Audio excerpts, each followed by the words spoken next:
Zara Adebio stood at her bedroom window, overlooking the vast estate her father had built in Accra's most prestigious neighborhood.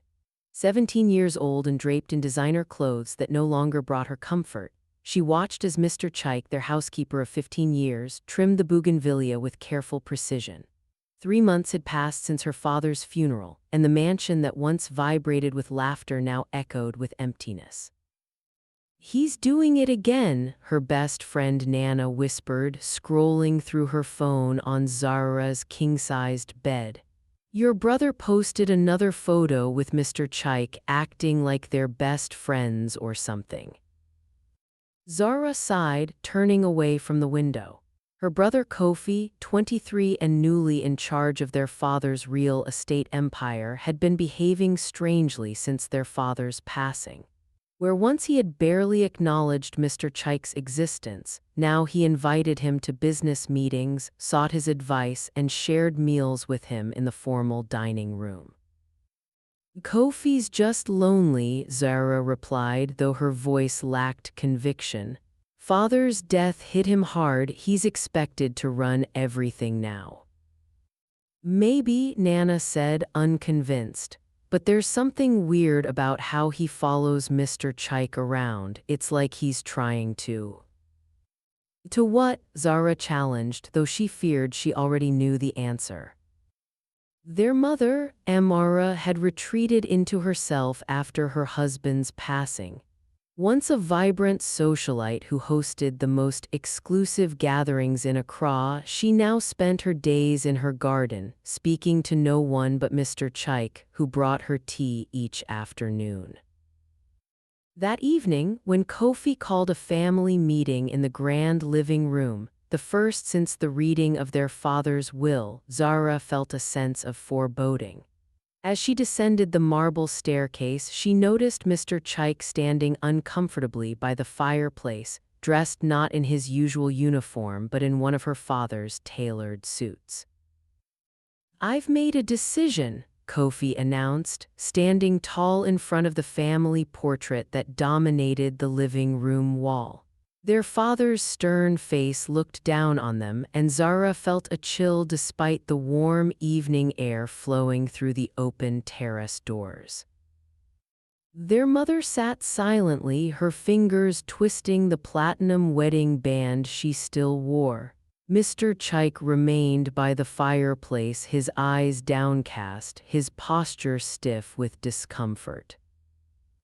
"Mr. Chike will be taking a more prominent role in our family and our business," Kofi continued. "Father always respected his judgment, his loyalty. For 15 years he's been more than a housekeeper, he's been the backbone of this household." Zara felt her heart race. "What exactly are you saying, Kofi?" Her brother's eyes hardened. "I'm saying that Mr. Chike will be moving out of the staff quarters and into the East Wing. He'll be attending all business functions as my advisor and will have signing authority on family accounts." "Has everyone lost their minds?" Zara exploded, jumping to her feet. "He's our housekeeper. Father paid him to trim the hedges and manage the staff, not to run our lives." "Zara," their mother's voice, though quiet, cut through the room. "Mind your tone." "My tone? You're letting Kofi replace father with." She gestured wildly at Mr. Chike, who looked as if he wanted to disappear into the mahogany paneling. "No one is replacing your father," Kofi said coldly.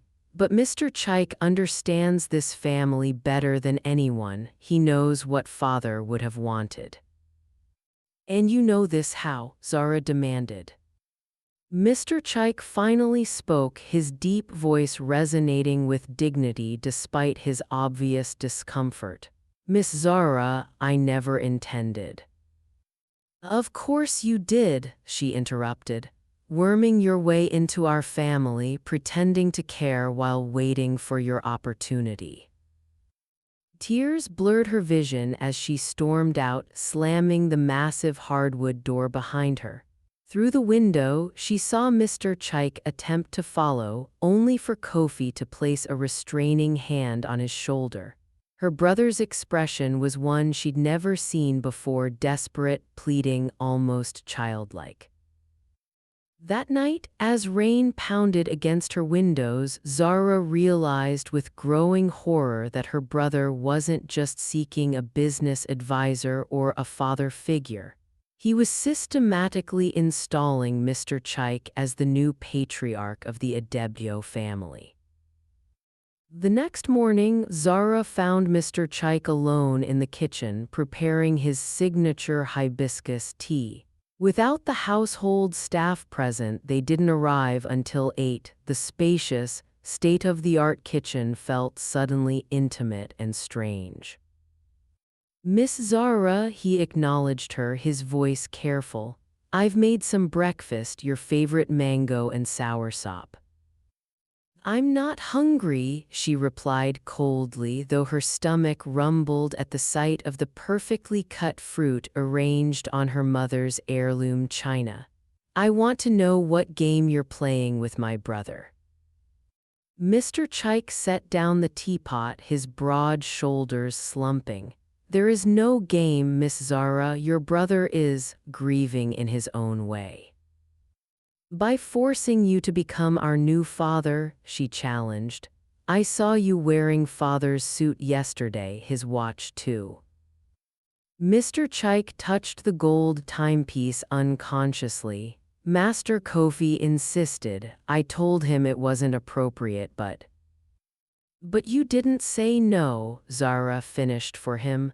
"Just like you didn't say no to moving into the East Wing or to having signing authority on our accounts." Mr. Chike's dark eyes met hers directly for the first time. "Your father was a good man, but he was not perfect. Before he died, he asked me to watch over all of you, especially Master Kofi, who he feared wasn't ready for the responsibility. So this is what you call watching over us, taking his place?" Tears threatened again, but Zara fought them back. "My father trusted you. And I have honored that trust every day for 15 years, Mr. Chike replied with quiet dignity. "I was there when you took your first steps in this kitchen. I drove you to your first day of school when your parents were in Dubai. I helped you bury your pet rabbit in the garden when you were 9. The memories hit Zara like physical blows. Mr. Chike had indeed been a constant presence, a quiet support through childhood illnesses, adolescent heartbreaks, and family celebrations. But that didn't make him family, it made him staff, well-paid, well-respected staff. "If you care about us," she said, her voice breaking, "tell Kofi you won't do this. Tell him you'll stay as our housekeeper, nothing more." Mr. Chike looked at her with such profound sadness that Zara had to look away. "Your brother needs more than a housekeeper right now, Miss Zara. He needs someone who knew your father, who understands the weight he's trying to carry." "He needs our father," Zara whispered, "not a replacement." That afternoon, Zara found her mother in the garden pavilion, surrounded by the orchids that had become her obsession since becoming a widow. For once, she was alone, without Mr. Chike hovering nearby with tea or companionship. "How can you allow this?" Zara demanded without preamble. "How can you let Kofi push Mr. Chike into father's role?" Her mother looked up, her elegant features composed as always. "Sit down, Zara." Reluctantly, Zara sank onto the cushioned bench beside her mother, who reached out to take her hand. Her mother's fingers were cool and smooth, adorned with the emerald ring that had been a 20th anniversary gift. "Your brother is doing what he thinks is best," her mother said softly.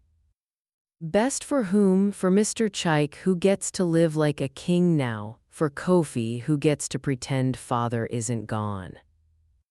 Her mother's grip tightened slightly, best for himself for his heart. Something in her tone made Zara pause. What are you saying? Kofi was 12 when we found him climbing into Mr. Chike's bed after a nightmare instead of coming to us, her mother said, her voice low and even. He was 14 when he asked if Mr. Chike could attend his school functions instead of your father, who was always traveling. He was 16 when I found letters he'd written, never sent, addressing Mr. Chike as Baba. Zara felt as if the ground had shifted beneath her. But father. Your father was a powerful man, a successful man, her mother interrupted gently. But he was a distant father. Mr. Chike was the one who taught Kofi to tie his shoes, to ride a bicycle, to shave his face. Your brother has loved him as a father for years. Zara thought of the countless times Kofi had sought out Mr. Chike's company, even as a teenager, hovering in the kitchen while Mr. Chike prepared meals, volunteering to help with household repairs. She'd thought it odd but had never suspected the depth of attachment.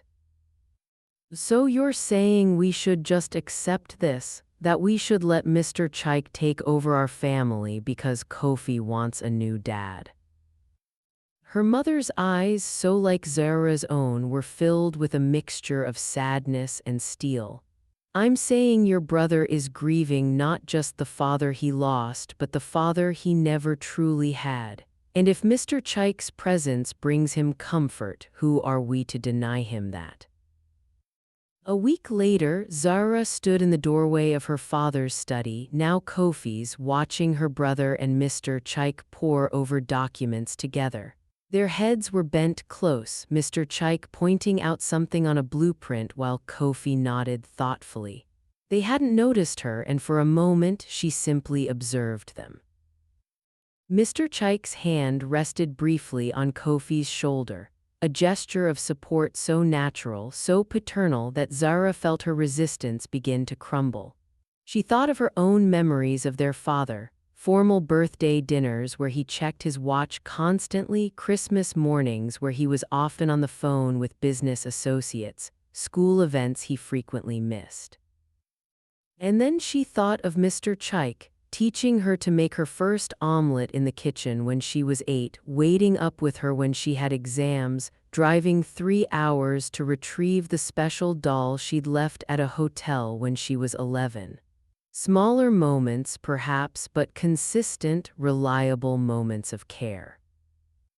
Are you going to stand there all day, or would you like to join us?